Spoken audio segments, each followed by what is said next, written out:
The Barefoot Lawyer Reports on China invites you to check out the Center for Human Rights website at humanrights.catholic.edu. There you can find our latest episodes, articles about human rights in China, important events, and information about our annual essay contest for students. Go to humanrights.catholic.edu.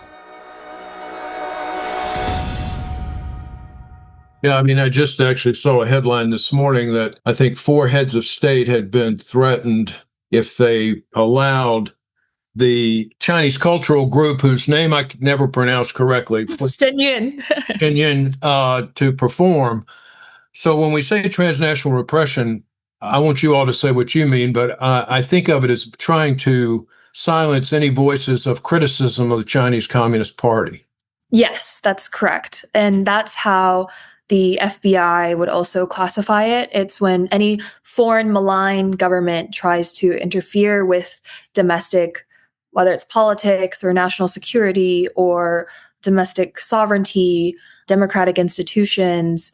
And the number that you saw is correct. And now it's actually been updated to 6 heads of state, including Canada, the Prime Minister, Mark Carney, Australia, the Minister, Anthony Albanese, Taiwan, Italy, Denmark, and South Korea. So since January of this year until February 27th, today's recording day, there's been 6 heads of state. And the threats are quite violent. A few days ago, the Prime Minister of Australia was actually evacuated from his residence because the threat read something like, "I will stain the halls with pools of blood if you let Shen Yun performance go on." And then the one to the Canadian Prime Minister read, "If you don't care about Mark Carney and all Canadian high-ranking officials' personal safety, then go ahead with the performance." And obviously for William Lai in Taiwan, the threat said they won't rule out shooting Lai Jingde, which is his Chinese name, or crashing an explosive-loaded SUV into the presidential office building. So these are very, very serious terrorist threats. We classify them as terrorism because they're targeting leaders. We've also been targeted. I've received multiple threats. Mark has, our boss has. We've received photos of guns as well to our email addresses. And generally, it's to silence us. So those are obviously violate state and federal laws, and you report them to the FBI and local authorities, right?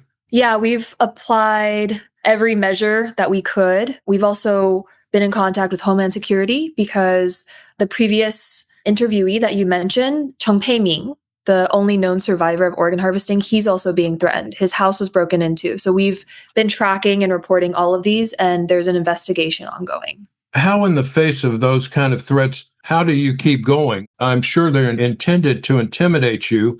How do you keep going in face of that? I actually find motivation in it. Just to give a bit of background, my father was an activist in the 89 Tiananmen Square protests. He was a college student back then in Shandong province.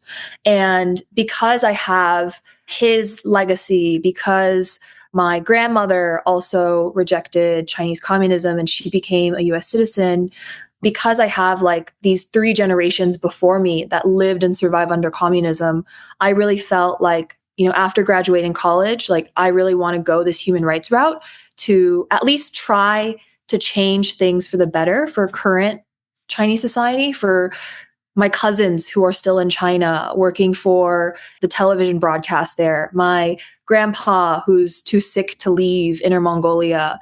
And when I receive these threats, I actually find it a kind of second verification that the work that we're doing here at the center is actually accurate, that we have the facts right. We're doing something that actually threatens to expose all of the crimes against humanity Beijing has been undergoing for 26 plus years.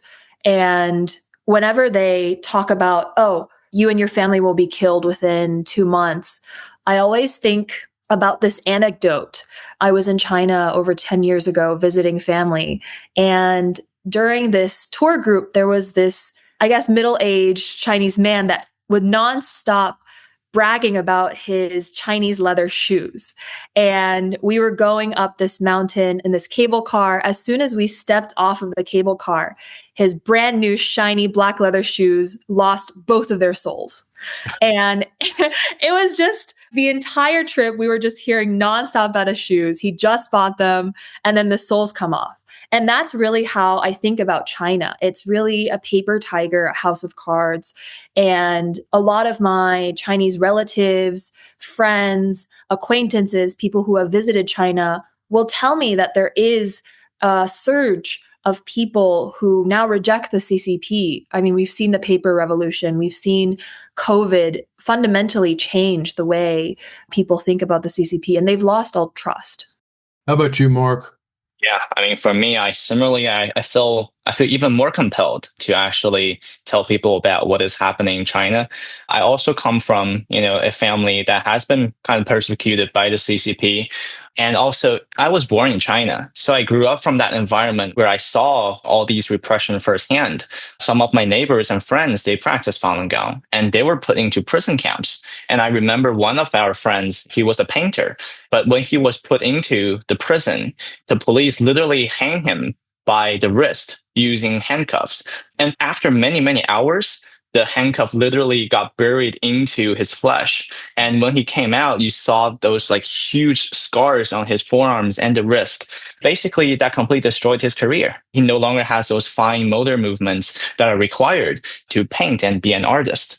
And also in my elementary school, in the textbook, were literally figures of little kids talking to each other. I still remember vividly one kid was saying, "Oh, have you heard about our neighbor that is a Falun Gong practitioner? And she just jumped off of the building thinking that she'll become a god."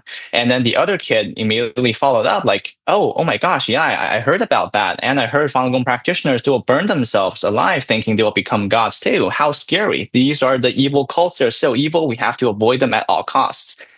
So this was the kind of environment that I grew up in. And I was extremely shocked when I learned about those, and those left strong impressions in me. And now when I have the chance to live in this free country, and I really want to make it more known on what is happening behind the doors in China and all those crazy human rights abuses that are happening over there. So exactly like what Cynthia said, now we are seeing these bomb threats, we're seeing these death threats and such. Well, that precisely means that what we are talking about are the truth. Well, Cynthia and Mark, thank you both so much for joining us today.